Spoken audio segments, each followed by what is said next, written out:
It was very difficult for me not to be involved with music because both my parents are very musical. My dad, when he was 14, joined with his mum and dad, and he toured around Ireland, and my mum was a music teacher.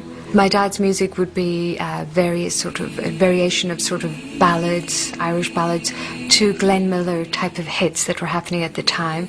And then the area I come from, known as the Gaeltacht area, the northwest of Donegal, means that you're brought up speaking Gaelic as your first language within that area, and there is a lot of Irish traditional music within that area as well. So I felt really lucky that I heard all sort of diverse music at a very young age. I wasn't aware of it, but I definitely was very determined to be involved with music. I knew about Enya, and I knew she'd just finished college and she was into music, and I'd heard she had a good voice. I met Nicky and Roma through my family. Myself and Roma were managing Clannad at the time. In the same way as we managed Enya, I wore a couple of hats then as well, so I was doing their live sound. And he'd asked me to join the band. The next thing, I'm touring around Europe for 2 years, and I loved it. I really loved it, but I have to say that after 2 years, I wanted to get back to where I was with my classical training. I could see she had the potential for a solo career. I was talking a lot with Nicky, and he had a lot of musical ideas, and he talked about sort of, for instance, like a layering of the voice, and I thought this sounded really fascinating.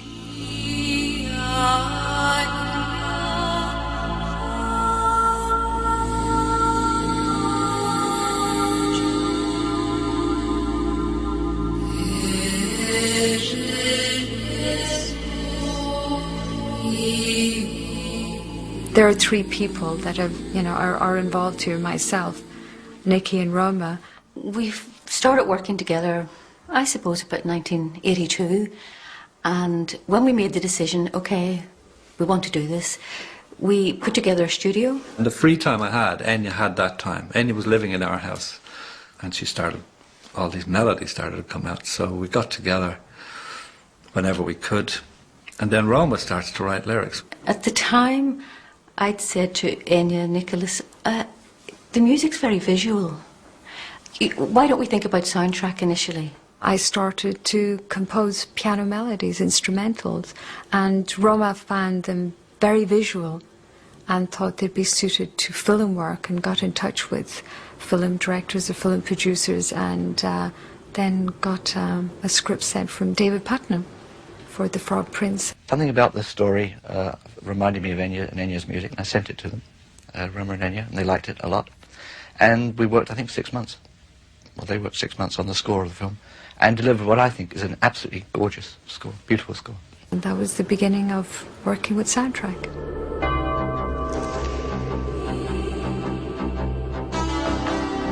We heard they were making a BBC documentary on the Celts, so we thought, this is perfect. We were working on a particular piece of music at the time, and we'd actually titled it The March of the Celts. The main inspiration was historical, was Irish. You were relating the story of the Celts.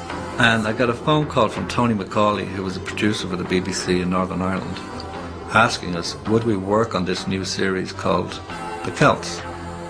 I couldn't believe it, but it really was an amazing coincidence. So he said, do you have any music you can send us down? So I sent him down this piece, and the director got back to us and said we could have the whole series, 72 minutes of music to do. And that's how the first album, the first Enya album, happened.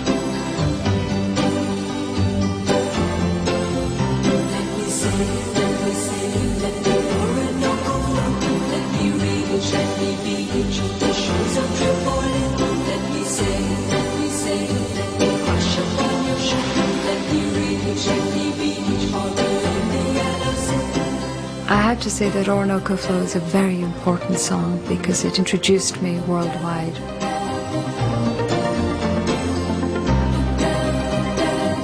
It was the last track that we did on Watermark, and I think at that stage it was a touch of euphoria, there was a touch of excitement, and that's the way I was thinking at the time.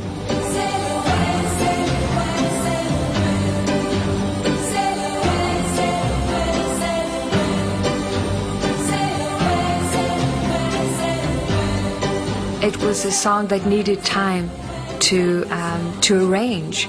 So that's why it kept being shelved.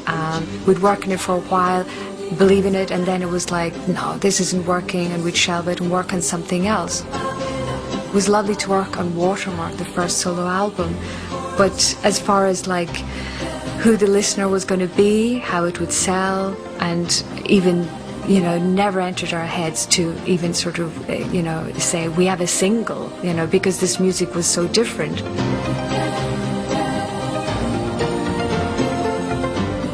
The first time I kind of sensed that the music was going to be sort of successful was when I was doing a photo shoot. I'd just done Top of the Pops the night previous with Orinoco Flow, and this gentleman, he was just a postman, was walking past, and he said, "Oh, what's this for?" You know, and it was for some paper. And then he said, "Oh, what do you do?" He asked me, and I said, "Oh, I sing." And then he said, "I don't listen to much music," but he said, "But last night," he said, "on Top of the Pops," he said, "you know, my children were listening," and he said, "But I heard this song, and I think it's great."